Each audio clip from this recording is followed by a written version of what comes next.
मायका प्रेम। रिद्धि की सास को हर वक्त अपने मायके का गाना गाने की आदत थी। अरे बस करना माँ, मामा का ये किस्सा तो 50 बार पहले भी सुना चुकी है। अरे हाँ, तो क्यों ना बताऊं। तेरे चाचा तो उस वक्त हाथ झाड़ कर खड़े हो गए थे। तब मामा ही था तेरा जो आगे आया और मदद की। देखो अब ठीक है ना, जो हो गया सो हो गया। क्यों एक बात को हमेशा गाती रहती हो।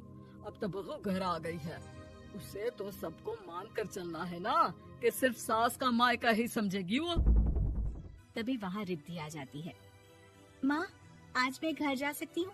माँ को मेरी बहुत याद आ रही है। शादी के बाद एक बार भी नहीं गई।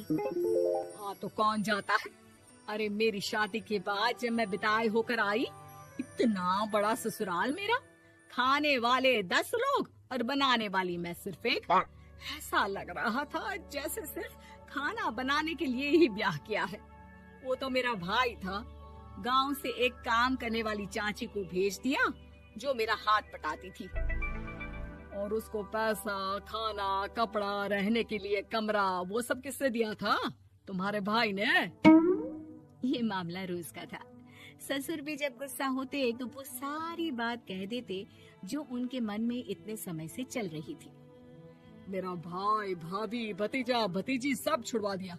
मैंने जीवन भर सिर्फ तुम्हारे परिवार वालों से निभाया, लेकिन अब भी चैन नहीं है तुमको।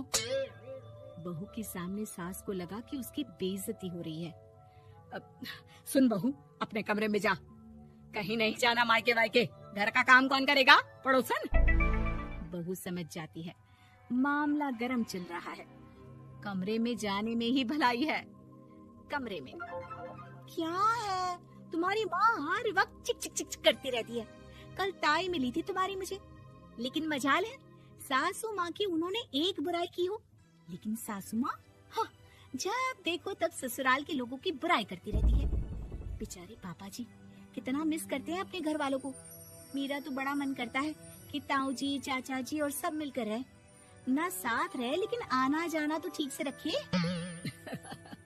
हिंदुस्तान और पाकिस्तान एक हो सकता है, लेकिन चाचा और ताऊ के परिवार के साथ हम लोगों का मिलन ना जी ना, कभी नहीं हो सकता। ये बात है। देखिए मेरे साथ ना ज्यादा चैलेंज मत करिएगा। ऐसा कोई काम नहीं है जो मैं नहीं कर सकती। ससुर जी जो कि बहू की बात सुन रहे थे सामने आ जाते हैं।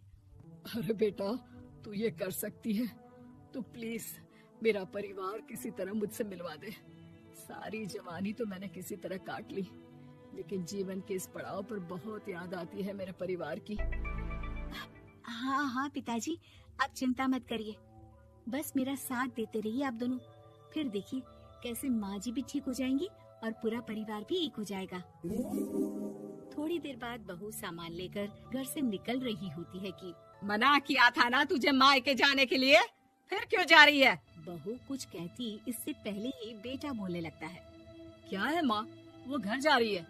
वैसे भी उसके माता पिता ने मुझे 10 लाख दिए तब जाकर मेरा काम शुरू हो पाया, वरना तूने मेरे लिए किया क्या है? अरे वाह बेटा, बचपन से पढ़ाया लिखाया, तेरे दुख दर्द में जगी, और आज वो लोग तुझे सही लग रहे हैं। और फिर ससुराल में लड़की खुश रहे, ये तो मायके वालों की जीवन भर की जिम्मेदारी रहती है। तो ये तुमको भी तो सोचना था ना।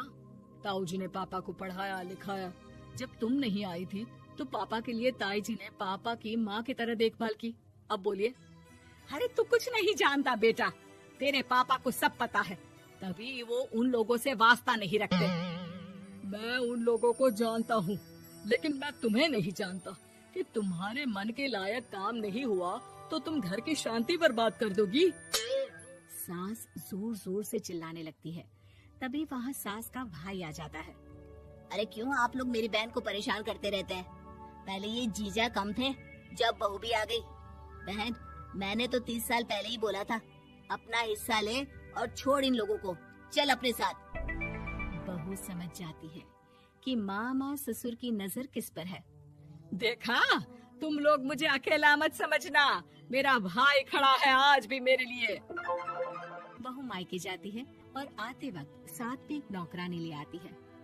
अरे बहू, कुछ खाने को दे दे। अरे आंटी, क्यों भाभी को परेशान करती रहती हो? उनके भाई ने मुझे जिम्मेदारी दी है। किसी भी चीज की परेशानी नहीं होनी चाहिए भाभी को। जो चाहिए मुझे बोलने का। आय हाय, बहू के मायके वालों का इतना दखल। ये मेरा घर है, कोई कल का आए इसे पूरा कैप्चर कर ले, ये बर्दाश्त नहीं होगा मुझसे। क्या हो गया सासू माँ? क्यों सुबह सुबह चिल्ला रही हैं? चमेली, ओ चमेली, क्या कहा था मेरे भाई ने तुझे? अरे दीदी बहुत तेज है आपकी सासू माँ। मैंने तो बोला कुछ चाहिए तो मांग लो मुझसे। अरे निकल यहाँ से, घर को रेलवे स्टेशन बना रखा है, जो देखो वो घुमा जा रहा है यहाँ से वहाँ।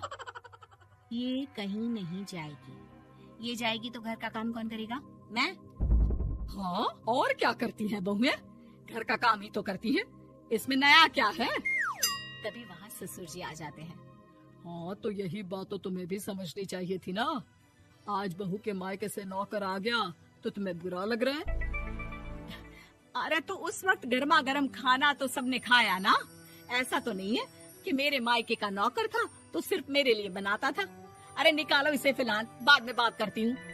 सास का गुस्सा जोर से नौकरानी पर फूटता है। तभी वहाँ बेटा सामान के साथ आकर खड़ा हो जाता है। चलो रिद्धि, तुम ठीक बोलती हो। मेरी माँ को तो हम लोगों की कोई फिक्र है ही नहीं, ये तो सारा दिन सिर्फ अपने बारे में सोचती है। और देखिए, मैं अब से कह रही हूँ कि अब से इस घर की तरफ आपको देखना भी नहीं है। नहीं आना आज के बाद इन लोगों से मिलने। हाँ, बस कभी कभी दिन में 2 बार मिलने आ जाओ। नहीं, बिल्कुल नहीं। ससुर झूठा नाटक करते हुए। मेरी बीवी ने मुझे मेरे ही परिवार से दूर कर दिया, आज बहू मेरा इकलौता बेटा दूर कर रही है। हाय, कैसे जीऊंगा मैं? वाह, वो भाई जो आपको बेटे की तरह मानता था, उन्हें छोड़ने में तो दुख नहीं हुआ। आज खुद का बेटा छोड़कर जा रहा है तो कैसे जीऊंगा? बड़े आए। अब सास समझ चुकी थी कि उससे गलती क्या हुई है।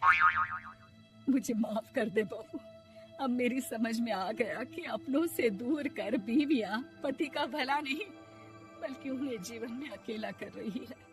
मुझे माफ कर दे, मैं अब सबसे माफी मांग लूंगी। ससुर जी दूर से बहू को मायका प्रेम। हमें उम्मीद है कि आपको हमारी ये कहानी पसंद आई होगी। कृपया हमारे चैनल को सब्सक्राइब करें और सभी अपडेट्स के लिए बेल आइकन जरूर दबाएं। और हाँ, वीडियो लाइक और शेयर करना मत भूलिएगा। Bye bye. दोस्तों, हमें उम्मीद